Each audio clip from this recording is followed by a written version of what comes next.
How many of you have been through a CPR class? How many of you had to perform or seen it performed live? It's very scary and surreal, isn't it? How many of you want to perform CPR? Exactly. Nobody wants to perform it. But if duty calls, will you be ready? I want to inform you of the proper steps of how to take care of a cardiac arrest victim. But first, did you know that the American Heart Association tells us that 88% of cardiac arrest happen right at home, where your friends and family are? So now, let me show you the simple steps it takes to assess the situation and to help save a life. Please let me use my wife, Candace, as an example. Go like that. So, when you roll upon the scene of a cardiac arrest victim, first you want to scan the scene safety. The most important thing when it comes to helping somebody else is yourself. You will not be able to help the victim if you yourself become a victim, and you will only complicate the scene. So, once the scene is safe, now you can assess the victim. First, you want to check for responsiveness. You want to nudge and yell at the patient, "Hello, are you okay?" If no response, designate someone to call 911. Don't just say somebody call 911, because then everybody's going to be looking around wondering who's going to call 911. Designate and say, "You call 911. Next, you want to do a head-chin tilt for proper airway to be able to perform CPR. You want to tilt the head and the chin slightly back. Next, you want to look for chest rise, listen for breathing, and look for breathing. Look, listen, and feel. Look for breath, listen, and feel for breath coming out of the mouth.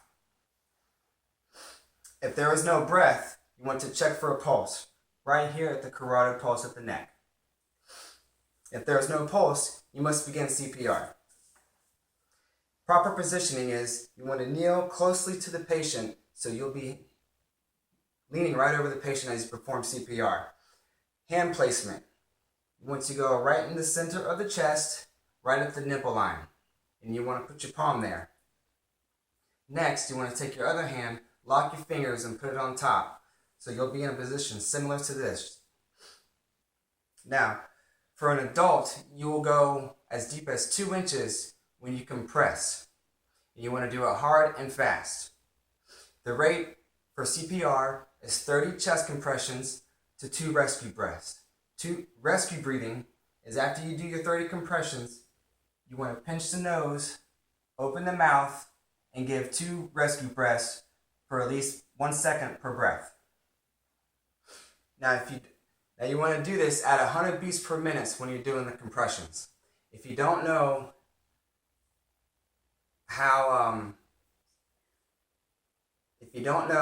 the rhythm of 100 beats per minute, or how many that is when you're doing the motion, we all remember that song from the Bee Gees and from the 1970s, "Staying Alive."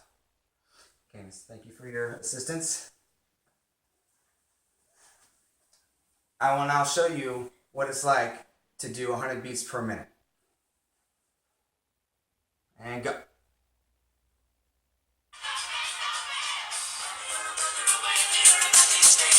And as you're doing this, you can yell at the patient, "You're going to stay alive!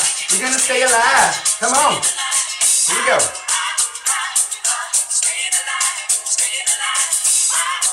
Alright, now you get it. Okay, so now let's review. You roll upon the scene. Check for scene safety.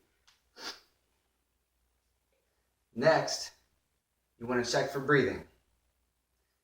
Then you check for a pulse.